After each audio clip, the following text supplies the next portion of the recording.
Ya masjid.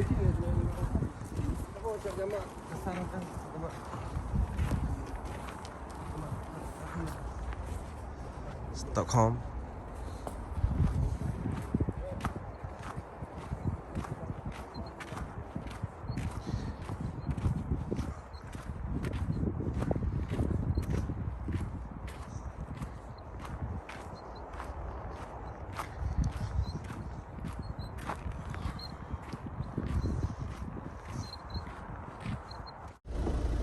Kawasan Olbik.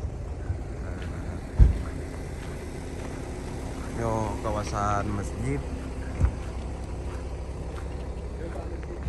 Masa ada dia fikir. Dia awaknya dia macam lain pai semayang. Hai no ji. Kena. Ha. Dia lagi bantu kena macam tak? Kain minum. Sebab awaknya yang dengar salah bilanya si awak dia yang buat apa nan Adam. Haji Adam urang berenun. Yo nak noteroyan nak cara di acara mulut di acara apa di Alhamdulillah padu adik juga lah. ro non. Yang urangnya. Mainan rumah wali pun. Rumah wali pun yang kena yang hijau yang ujung dah.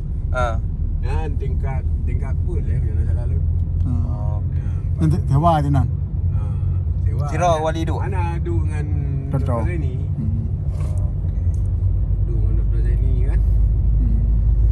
Mai long kecewa long berat terus terang long lagi mahal. Kan betul. Oh, nya rumah Bang Engku Syarif. Oh, tahu kena. Kita mau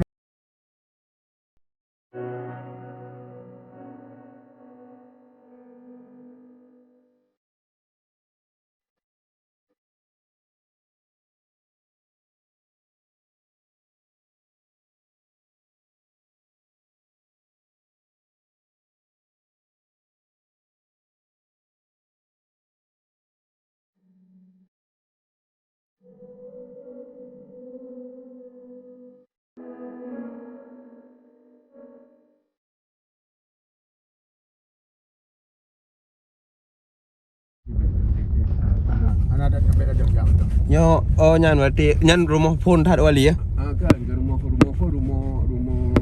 telefon pindah ke Stockholm, rumah Bang Nyemil, rumah Kak Nisa nya. Rumah apa penuh? Jom baik dia apa? Lemak yang trip saja wali tu. Yang berdombulian ni.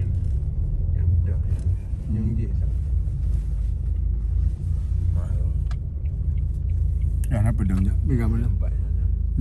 Yang rumah yang nombor Isa tingkat 2 kan? Tingkat 2 yang nombor yang nyo ni. Yang nak kaca yang kenyan. Ya berarti nyan rumah kedua berarti ya? Berarti yang pun ni dia yang nak pegang pun nyo kedua, berarti yang terakhir baru rumah flat je. Rumah tu Jamil ni. Rumah Kak Nisa. Jinan duduk dengan Sajar Wali Siton. Sabar rumah. Tapi hana sabar pokok di Jinan don sabi-sabi. Sabar rumah je dah kan. Siton. Nah sejarah cik teman baik ubah halai kan. Sedih Wali. Ya. Kan? Cuman tak pegang view dia kan Ali kan. Rumah banyak bela arwah kan. Jadi Inan ke yang dalam. Okey. Jadi punya rumah pun. Rumah kedua Sajan Dr. Zaini. Rumah kelih nyo pak rumah yang nak salah dulu. Rumah keput yang kalian pak rumah kan